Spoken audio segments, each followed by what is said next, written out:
We want a sword fight, man. Come on, a sword fight, man. A sword fight. In the aftermath of the Second World War, a lot of films and sci-fi novels that dealt with the issue of artificial intelligence usually warned us about how it could maybe lead to the downfall of humanity, or we could be controlled by something that might not have the human race's best interest at heart. Now, of course, a lot of more modern science fiction has a lot of like rogue AIs ending the world or enslaving humanity. Terminator, of course, is a very famous one with Skynet, and it's something we've always feared. Like, should we make artificial intelligence really smart? Because if we make it too smart, it could lead to like the end of humanity as we know it. Those are still like legitimate fears with artificial intelligence, but currently the reality is actually far more boring. It's actually AI is going to steal everything that already exists and repackage it into content slop, which might replace the way we consume media. So instead of getting like actual slop in terms of like Marvel movies or From Software games, now AI will just make something similar for us. And in this age of disposable content slop, we won't really care. Like, oh, that AI game was okay. It was free and I played it for 5 hours. That's decent enough. While, of course, actual creative people suffer from both having their work stolen by the AI and repurposed into something else, and of course, losing their very livelihoods because AI has done it, because under capitalism, we don't value anything apart from profit.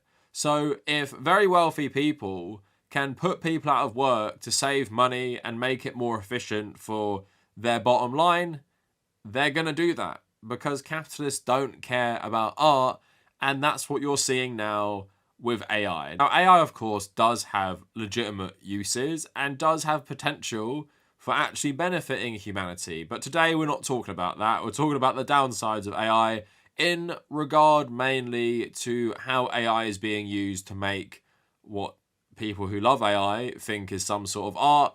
But as we're going to see, most of it is stolen, and there's also like an absolutely huge energy cost to using AI. So we're going to live in the world where we have to continuously like burn fossil fuels for electricity just to, help Bitcoin mining and AI exist, rather than actually provide energy to people who need it. So we're just going to react to some AI stuff. I've been using some ChatGPT today to try and like illustrate my point about stuff being stolen or like the limits of this stuff. And then there was like a viral thread going around. You might have seen it with like Darth Vader and Darth Maul fighting each other.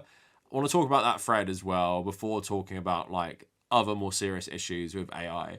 So all of that coming up for you today. Please like the video. Also check me out on social media, mainly on Instagram, and consider becoming a patron. I want to build up as many $1 to $3 patrons as possible. Benefits include access to the private patrons Discord server, and also access to videos early, which you can watch ad-free on the Patreon page itself. With all of that out the way, let's get into the video. So for me personally, I've never really seen the benefits of AI to my own life. Like, I like a lot of sci-fi that has interesting implementation of AI. So one of my favorite movies is Spike Jonze's Her. Of course, the AI in that film is played by Scarlett Johansson.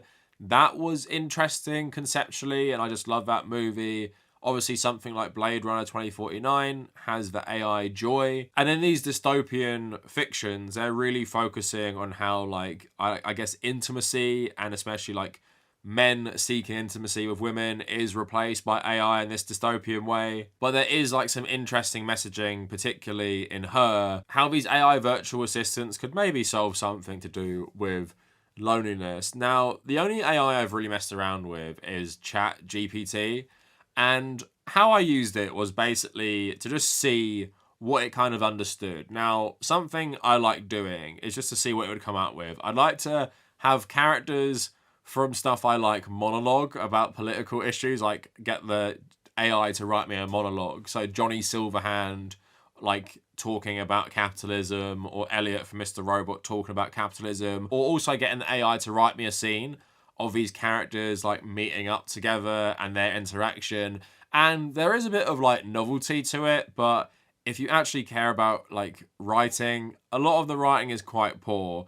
And I actually, just for fun, after I read the first 4 Dune books, I got it to write me scenes of like funerals of specific characters that would have died between the books, because the books usually take place after like a huge time jump from each other. So the 3rd book and the 4th book take place about 3,500 years between each other, and then the next one is like 1,500 years later. So loads of characters you like, they're gonna die. I don't know where it was even drawing the funeral from, but nearly every scene it wrote me was exactly the same, just changing the characters. Even the dialogue at the eulogy was pretty similar.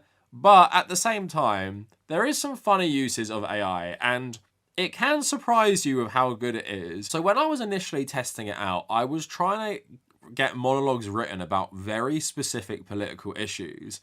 And I'm going to read you one that like really surprised me. Like I couldn't believe how good it was in terms of explaining the issue and authentic to the character. I got the AI to write me a monologue from Jordan Belfort about IMF shock therapy in Russia in the 1990s. And I think through this like character, it actually did a good job of explaining the situation accurately. But obviously I can check that because I know what this economic situation was like. I know what the IMF did, so I can fact check it myself. So a lot of people have started to use ChatGPT like Google, and that is even less accurate than a Google search, so please don't do that for lots of things. So this is quite quick, but I thought this actually was really spot on. So this is Jordan Belfort from The Wolf of Wall Street by Martin Scorsese, so played by Leonardo DiCaprio. This is him doing a monologue to the camera about IMF shock therapy in Russia. So IMF shock therapy, huh? Now that's a term I'm intimately familiar with. But let me tell you something, my friends. What happened in Russia was no shock therapy. It was a financial feast, and we were all invited to the table. Russia, oh Russia, a treasure trove of untapped potential. The IMF, those economic geniuses, saw an opportunity and pounced. They preached capitalism, promised riches, and unleashed a frenzy of greed like never before. Jordan lights a cigar, exhaling a cloud of smoke. They told the Russians to privatize everything, to embrace the free market, and boy, did they embrace it. The oligarchs rose to power, the wealth flowed like a river, and the rest, well, they were left scrambling. So that is a rare instance of AI actually writing something funny. It feels authentic to the actual character, and it feels like fairly original because obviously no one has written like a script for a movie where this kind of like gangster stockbroker talks about IMF shock therapy in Russia. Of course, it like pulled it from the Wikipedia page in the first place. I got other characters to talk about this, like Tony Soprano, and while they could like regurgitate the information they've taken from Google, it couldn't really give it an authentic voice to Tony Soprano, whereas the Jordan Belfort one was the exception, where you could really imagine Leonardo DiCaprio performing this paragraph as it was written. So that can be some of the fun things with AI. And through the machine learning and through all the information it takes in, it can sometimes paint an accurate picture, but it also gets a lot of basic stuff wrong. So I was getting it to write me YouTube scripts, right, for the Kavernacle YouTube videos. And even ones where I said, write me a script about Mr. Beast, contained loads of stuff I would absolutely never say. All of my videos are automatically subtitled by YouTube's AI. So it has like all these YouTube scripts to work with. It has my actual videos. And even with that, the stuff it was giving me sounded like nothing like my videos. And there's been articles written about my Mr. Beast videos in particular. That's why I tried this one. And it was really bad. It didn't give me a script that sounded like anything I would ever say. But this is why it was interesting. I thought, why don't I get it to write me a script of another YouTuber talking about me? So I got it to write me a script. And I just said, write me a Kurtis Conner YouTube script about the Kavernacle YouTube channel. I didn't tell it what to say. I didn't tell it what tone to take. And I thought this was quite funny. So Kurtis, hey, what's up guys? Welcome back to the channel. It's your boy, Kurtis Conner, back at it again with another video. Doesn't really sound like him. So you know how on this channel we like to talk about YouTubers who do weird, wild, or straight up hilarious stuff? Well, today we're going to be taking a look at the YouTuber who's not really known for being wild or wacky, but who's actually doing some pretty cool stuff in the world of critical commentary. That YouTuber is none other than the Kavernacle. So for those of you who don't know, the Kavernacle is a YouTube channel run by a dude named Nathan. I don't know who the fuck Nathan is. If you look for my real name on Google, I was checking, you can't really find it. It is out there. People also call me Tommy because of my Reddit username being Tommy Cahill. Tommy is not my name. I don't think I've ever been referred to as Nathan. I don't know where that pulled Nathan from. Going on to say he's based in the UK and his content is all about deep dives into political, social, and cultural issues. And this is just really funny to read. He's like, if your really smart friend from college started a YouTube channel and wanted to tell you why capitalism sucks, or why you should be very suspicious of billionaires, you know, the usual light-hearted stuff we all think about before bed, Kurtis chuckles.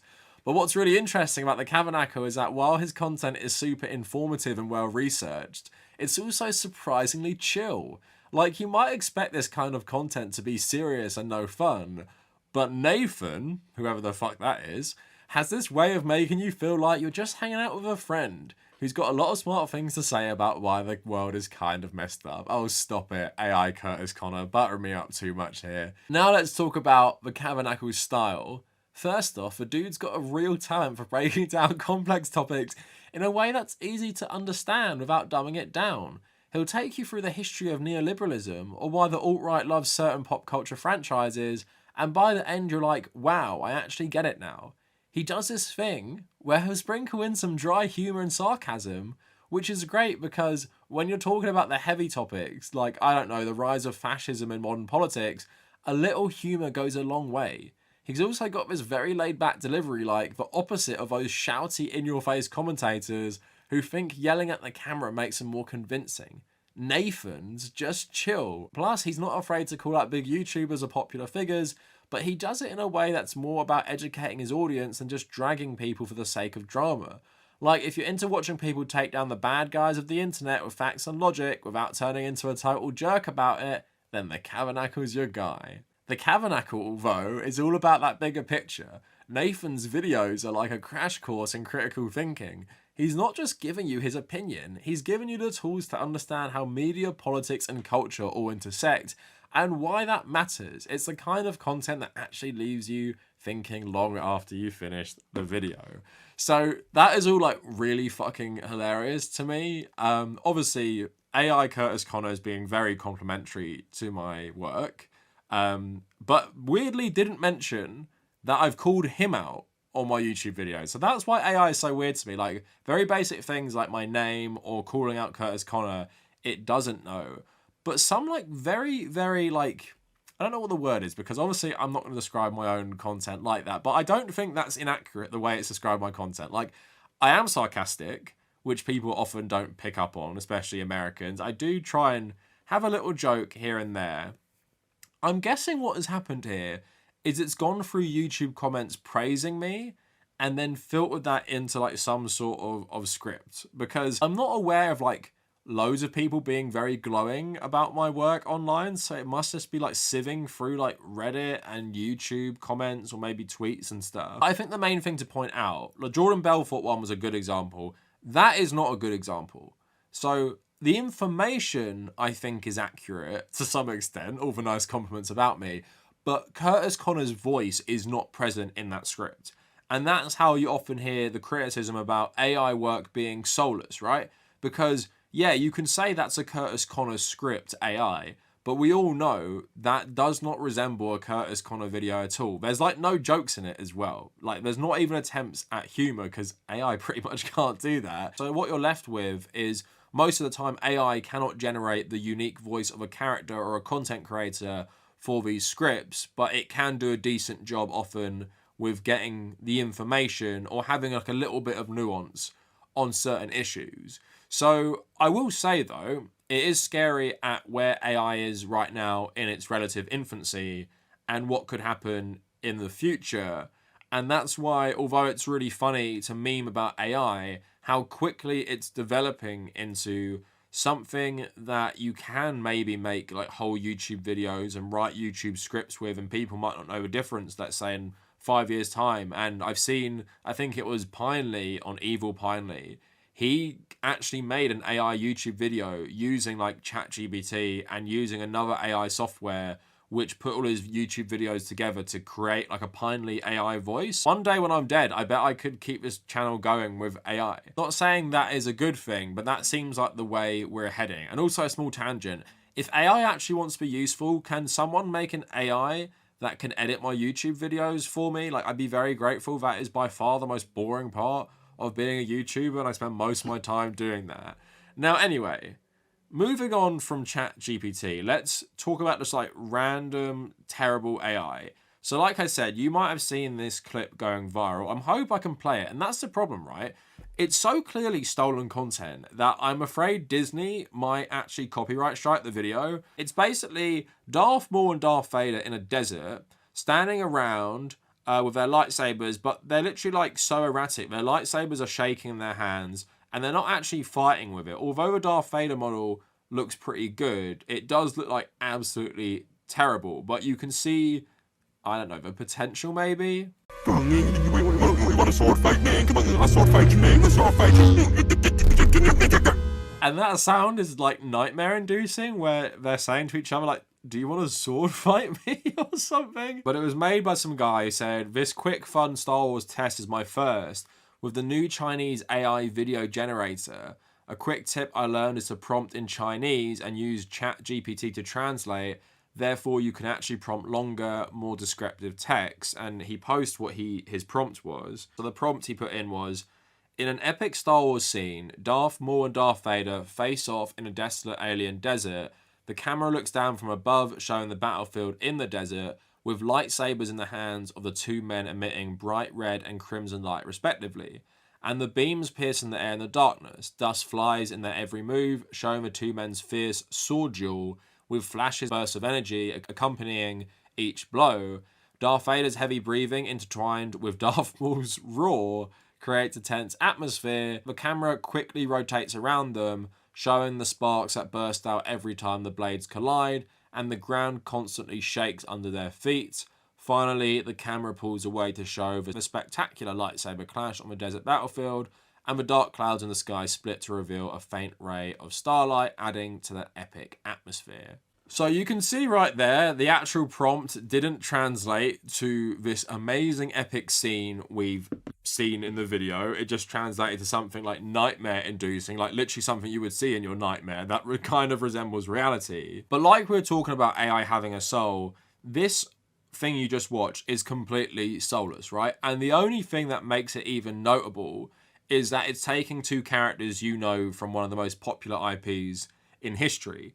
And also in that, you can see how much it's stolen. Like, that Darth Maul looks kind of weird, but that Darth Vader is very, very accurate because they probably took it from, like, Jedi, Fallen Order, and Survivor, and probably, like, the Kenobi show, like, more modern ones, but especially the video games. It's just, like, based on that. And, yeah, like, AI has no problems, like, just, like, stealing this shit. And you just post this video on Twitter for engagement, and you get money. You get money for literally just stealing stuff and reposting it in a bad AI video. Now, I'm not going to cry about Disney having their copyright infringed.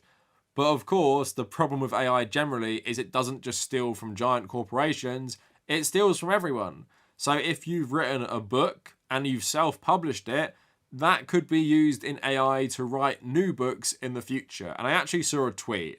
I don't know how accurate it is, but I also wouldn't be surprised if this is the future we're heading to. So listen to this tweet.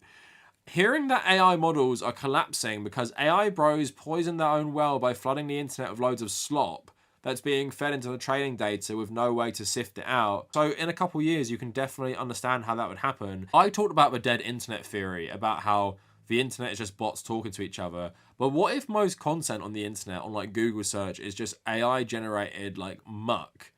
And then the AIs that are trying to make like new stuff, they're sticking that in. It's just going to become even more incomprehensible. Now, if we went down the thread a bit more, there's plenty of videos on this using like similar like Chinese new AI technology, and ones of like women talking in like a cafe.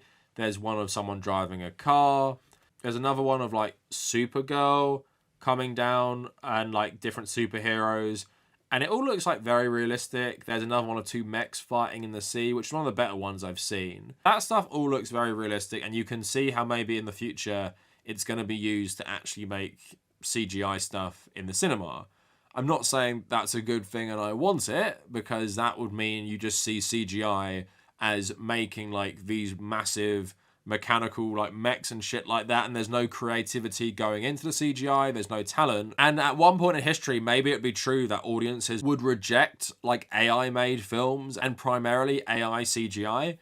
At the same time, we live in the age of content slop. Like, some of those special effects in Deadpool were absolutely fucking terrible. It could have been made by an AI. And a lot of the Marvel effects recently, because of how they've been treating their workers, they do have terrible special effects. So an AI in some instances could maybe even do a better job, but even if the job is poor, our art is not really art anymore. It's content to be consumed. And most people consume it in very, like, I guess, more casual ways. I actually spoke about this recently on our podcast, our gaming podcast, because we're talking about Star Wars Outlaws, and I tweeted about this as well. Kind of Funny Games gave Star Wars Outlaws like a 4 out of 10, right? And I saw other people giving it like bad reviews. And I also sometimes question how people play certain games to get things like a 4 out of 10, because the way I play something I really like is when I'm playing Star Wars Outlaws, because I'm so like hyped for this game. I got my 3D headphones on, I'm concentrating, and I'm really trying to take in like the whole environment. And I think that game specifically does it so well. Like, it's one of the best games I've played recently for ambience, like the sound, the NPC cycles. It's so immersive, but I'm fully locked in just to the game. And when I'm playing single player, I lock in. When I'm playing FIFA or something, yeah, I'll stick a podcast on. I'll listen to music. I'll be doing loads of different stuff while I'm playing like multiplayer games. I'm not locked in for that. But I am locked in for single player games. But I know for a fact it's becoming more and more common when people play games and when people watch movies, they're not concentrating. And that's actually a strategy Netflix have talked about. They want to make stuff where people can watch it while going on their phones, right? That's where we're at now with content slob. And a lot of people play video games in the same way. They'll skip cutscenes. They'll be listening to a podcast while playing a story game. They'll be watching YouTube videos and Twitch streams while playing story games. And there's nothing wrong with that. Do what you want with your free time. But it's also just showing how we devalue the art in our minds. Because in the past, when I was growing up, like, you couldn't really do anything else but play the video game. You played the video game, maybe you could watch YouTube on the side, but we didn't really have the devices for this. We had laptops which were big. So you'd just be like, you'd be locked in automatically without thinking about it. I'd be locked in playing GTA 4 or Skyrim without really thinking about it, because that's the way we used to consume that stuff. The same way people used to consume movies and TV shows in a different way. And in the age of content slop, why not a Darth Vader fight made by AI that I'll half watch while I go on my phone? Why not? Like, I might as well do that while I scroll TikTok. It's not so bad just to have on in the background. And I am an art snob, and I do believe you should respect certain things. Like, I want people to watch Doom Part 2 in the cinema, and alternatively, if they can't, I want them to watch it on a big TV. But people are going to watch that on an aeroplane, right? And I know this kind of thing isn't the norm. And I know most people don't play video games the way I do. I know most people won't lock in and want that immersion. They'll be doing other stuff too, which is fine. But also, I think the way we view things now as purely content will allow AI to thrive even more than it already would. Now, we're going to have to talk about something uncomfortable. So I'm not going to play you the video because I think YouTube might think I'm showing you something else. But in this thread, there is AI women, and a lot of them look very similar. It looks like they could be twins. And for some reason in this video, these AI twin women keep kissing. And of course, that is the disturbing reality now, because let's just say we have AI content like that. A lot of lawmakers are trying to outlaw it, and there have been steps in different countries and different states to try and regulate this better. But the controversy we've seen around this, with public figures having this done to them, is it's a video that exists, but then an AI face is slapped on an existing video. What the stuff like this is advertising to me is, you don't actually need that. You don't actually need to do that. You don't need to take a video and slap an AI face on it. You can just put a prompt into an AI and it will make you an original one that looks really, really realistic based on a celebrity, let's say, and will steal all the celebrities' films and likenesses and stuff like that to make this for you. And I spoke about this in another video. I forgot what I was talking about, but I mentioned AI and I was like, we are just not ready for this stuff. Our governments are just so behind the technology. Like what I just mentioned there is one of like the more sinister sides, but also just like deep fakes around political campaigns, deep fakes around the news, and all this stuff is just going to get so terrible when this AI technology becomes even more accessible. And we're already seeing that a lot with a lot of deepfake stuff. How problematic it is in schools where kids don't really, know any better, or their brains haven't developed to have empathy. They just think it's hilarious and stuff because that's what they grow up on.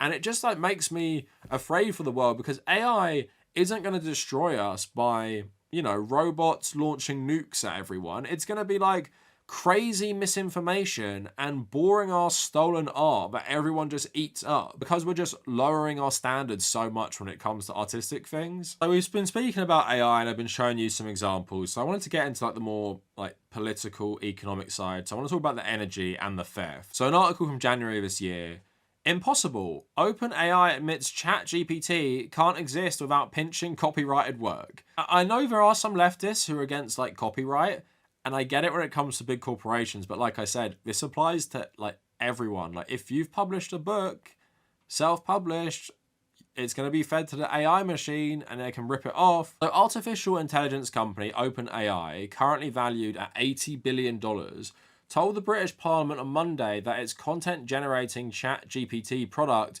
would be impossible to create without the company's use of human-created copyrighted work for free. OpenAI said it would be impossible to train today's leading AI models without using copyrighted materials. Limiting training data to public domain books and drawings created more than a century ago might yield an interesting experiment, but would not provide AI systems that could meet the needs of today's citizens. Legally, copyright law does not forbid this training. Not everyone is happy with this, so New York Times, among others, have been suing OpenAI for using all their copyrighted material and expect that to continue. But at some point, it's just like, how are you going to regulate this? You've just opened a Pandora's box where a bunch of tech billionaires will be able to sell off AI that will just harvest everyone's private information or public works of art to be generated into some content slop for like Disney or something, right? The future is bleak when it comes to things like this. But also, I did want to talk about how much electricity AI actually uses, because I think it's like an under talked about thing. So an article on Vox by Brian Calvert, he did an interview with a climate researcher at an AI company called Hugging Face. But just to frame this quick, in January, the International Energy Agency issued its forecast for global energy use over the next 2 years, including for the first time were projections for electricity consumption associated with crypto and AI. The IEA estimates that, added together, this usage represents almost 2% of global energy demand in 2022, and that demand for these uses could double by 2026, which would make it roughly equal to the amount of electricity used by the entire country of Japan. One of the areas with the fastest growing demand for energy is the form of machine learning called generative AI, which requires a lot of energy for training and a lot of energy for producing answers. Training a large language model like OpenAI's GPT-3, for example, uses nearly 1,300 megawatt hours of electricity, the annual consumption of about 130 US homes. According to the IEA, a single Google search takes 0.3 watt hours of electricity, while a ChatGPT request takes 2.9 watt hours. If ChatGPT were integrated into the 9 billion searches done each day, the IEA says the electricity demand would increase by 10 terawatt hours a year, the amount consumed by about 1.5 million EU residents. I recently spoke with Sasha Lucioni, lead climate researcher at an AI company called Hugging Face, which provides an open source online platform for the machine learning community that supports the collaborative, ethical use of AI. She has researched AI for more than a decade and understands how data storage and machine learning contribute to climate change and energy consumption. So Brian asking her, in material terms, we've got a lot of data, we're storing a lot, we've got language models and models we need to learn, and that takes energy and chips. What kind of things need to be built to support this, and what are the environmental real-world impacts that add to our society? Sasha saying static data storage doesn't, relatively speaking, consume that much energy, but the thing is that nowadays we're storing more and more data. You can search your Google Drive at any moment, so connected storage does consume more energy compared to non-connected. Training AI models consumes energy. Essentially, you're taking whatever data you want to train your model on and running it through your model like thousands of times. It's going to be something like 1,000 chips running for 1,000 hours. Every generation of GPUs tends to consume more energy than the previous one. They're more powerful, but they're also more energy intensive, and people are using more and more of them because they want to train bigger and bigger AI models. It's kind of this vicious cycle. When you deploy AI models, you have to have them always on. ChatGPT is never off. With a GPU or any kind of data center, the more intensely it runs, the more heat it's going to emit. And so in order to cool those data centers down, there's different kinds of techniques. Sometimes it's air cooling, but most of the time it's essentially circulating water. And so as these data centers get more and more dense, they also need more cooling and they need more and more water. Data centers need a lot of energy to run. So they're often built in places where you have non-renewable energy sources like natural gas generated energy or coal generated, where you flip a switch and the energy is there. It's harder to do that with solar or wind. And so what we've seen is that big data centers are built in places where the grid is relatively carbon intensive. Now think about what you've seen in this video. Think about ChatGPT. Think about that terrible Star Wars clip.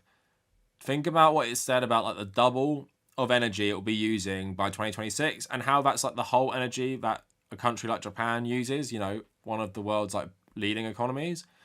And then think about why. Same with crypto. Why? Why do we need this? Why do we need ChatGPT? Why do we need like these Chinese AI companies making rubbish like Star Wars knockoffs? And why do we need to waste all that power on this, especially using non-renewable energy? That's terrible for the environment. Why? There's no reason. There is no reason for stuff like this to exist apart from making people a bunch of money, because there isn't demand for this really. Like no one really wants this. And like I said, there is good AI used in things like healthcare, all that stuff. At the same time, when it comes to creative ventures like writing books, writing film scripts, making video games, making movies, we don't need this. And yeah, sure, maybe it will streamline some stuff, but these are very profitable industries.